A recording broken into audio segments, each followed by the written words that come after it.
चिंता मत कीजिए माई। आपके बेटे जहाँ कहीं भी होंगे उन्हें खोजकर आप तक सही सलामत लाने की पूरी कोशिश करूंगा।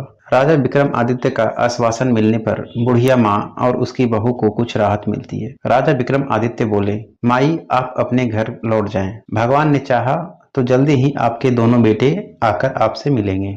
राजा विक्रमादित्य अगले दिन पूरी तैयारी कर अपने घोड़े पर सवार हो निकल पड़ते हैं। दैत्य दंभिकासुर के ठिकाने की खोज में चलते चलते वे भी उस साधु महाराज की उस कुटिया के पास पहुंच जाते हैं। सोचा कुछ देर सुस्ता लिया जाए। घोड़े से उतरकर जब राजा विक्रमादित्य कुटिया के अंदर जाते हैं तो उन्हें देखते ही महात्मा जी प्रसन्न हो जाते हैं और कहते हैं, आओ विक्रमादित्य, बहुत समय से तुम्हारा ही इंतजार था। साधु महाराज की बात सुन विक्रमादित्य चौंक जाते हैं। असमंजस में वे साधु बाबा के पास गए और उनके चरण छूकर उन्हें प्रणाम करते हुए बोले, हे साधु महाराज, अभी आपने कहा कि आपको मेरा ही इंतजार था। मैं उस बात को समझ नहीं पाया, कृपया मुझे और बताएं। तब महात्मा जी ने राजा विक्रमादित्य को शुरू से लेकर अब तक का सारा वृतांत कह सुनाया और बोले, बेटा विक्रमादित्य, मैं एक लंबे अरसे से तुम्हारी ही प्रतीक्षा कर रहा था, क्योंकि तुम ही हो जो उस दुष्ट के सभी प्रश्नों के उत्तर देने के साथ साथ उसे मल्ल युद्ध में भी हराने की क्षमता रखते हो।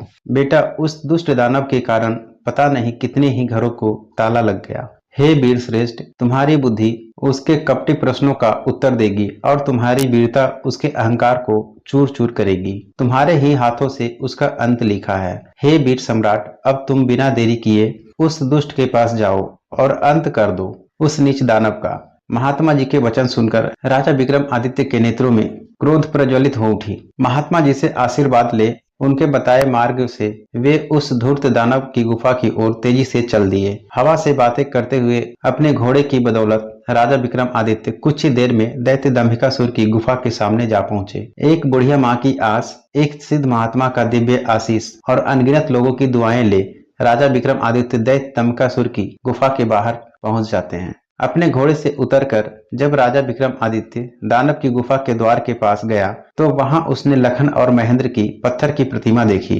गुफा के प्रवेश द्वार पर खड़ी उन दो पत्थर की मूर्तियों को देखकर राजा का हृदय विषाद से नहीं बल्कि प्रतिशोध की ज्वाला से धधक उठा। राजा विक्रमादित्य ने गुफा के मुख पर खड़े होकर ऐसी भीषण गर्जना की कि पहाड़ की चट्टानें तक कांप उठी। उठ कपटी राक्षस, तेरे अत्याचारों का हिसाब चुकता करने विक्रमादित्य आया है। जब राजा विक्रमादित्य की गर्जना भरी ललकार दैत्य दंभिकासुर के कानों में पड़ी तो वह आंखों में क्रोध लिए दहाड़ता हुआ गुफा से बाहर आता है और कहता है, आज कौन मूर्ख मेरे हाथों से मरने आया है?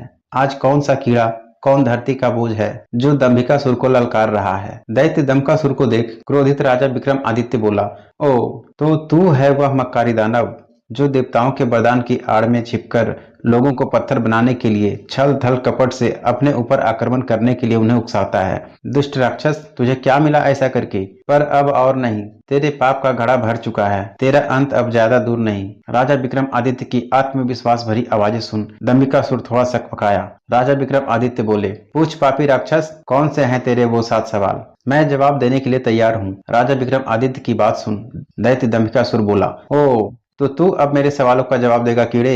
अगर तुझमें हिम्मत है तो मुझसे मुकाबला कर। तेरे जैसे कीड़े को तो मैं चुटकियों में मसल कर रख दूंगा। बड़ा आया मेरे सवालों का जवाब देने। दैत्य दंभिकासुर ऐसी ऐसी बातें करके राजा विक्रमादित्य को भी उकसाना चाहता था ताकि वे भी अपना आपा खोकर उस पर हमला करें और पत्थर के बन जाएं। पर राजा विक्रमादित्य तो राजा विक्रमादित्य थे। दैत्य की बात सुन राजा विक्रमादित्य बोले, सुन अहंकारी राक्षस, मैं तेरे उकसावे में आकर तुझ पर आक्रमण करने वालों में से नहीं हूँ। मेरा वक्त जाया मत कर और जल्दी से अपने वह सवाल पूछना शुरू कर। यह माया मुझे भी बहुत आती है। इतना कह राजा विक्रमादित्य अपने 4 वीरों को बुलाकर उन्हें बड़े आकार में आने के लिए कहते हैं। विक्रमादित्य के आदेश देते ही पलक झपकते ही उनके चारों वीर प्रकट हो गए और देखते ही देखते अपने विशाल आकार में आ गए। यह देख दैत्य दंभिका ठिठक जाता है।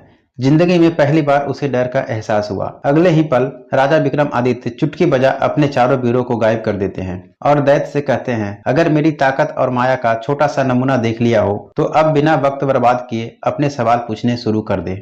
कपटी दानव सब देख और सुन दानव विचार करता है कि अब तो कोई चारा नहीं, यह मेरे बहकावे में आने वाला नहीं है। वह अपनी गुत्थी सुनाना शुरू करता है। तो सुनो राजा, मदन और रतन दो जिगरी दोस्त थे। एक बार व्यापार के सिलसिले में दोनों प्रदेश गए हुए थे। अच्छा खासा लाभ लेकर जब दोनों मित्र वापस घर लौट रहे थे तो रास्ते में उन्हें एक अति सुंदर स्त्री दिखाई दी, जिसको देखते ही दोनों उस पर मुग्ध हो गए। उससे पूछा, तुम कौन हो सुंदरी, और यहाँ जंगल बेबान में अकेली क्या कर रही हो? तब उस स्त्री ने बताया कि वह अपने घर से अपने पति के साथ अपने ससुराल लौट रही थी। तब रास्ते में कुछ डाकुओं ने उन्हें लूटकर उसके पति की हत्या कर दी और सारा धन लेकर फरार हो गए। बस तभी से वह इस जंगल में भटक रही है। तब मदन बोला, हे देवी, तुम चिंता मत करो, हम तुम्हें सही सलामत तुम्हारे घर तक छोड़ देंगे। मदन की बात सुन स्त्री रोती हुई बोली, नहीं, मैं अब ना तो अपने घर जाऊंगी और ना ही अपनी ससुराल, क्योंकि सब मुझे ही अभागन और उल्टा समझेंगे। इससे अच्छा तो मैं यहीं अपने प्राण त्याग दूंगी। स्त्री की बात सुन मदन और रतन उसे आपसी सहमति से अपने साथ लेकर चल पड़े। रास्ते में उन दोनों ने विचार किया,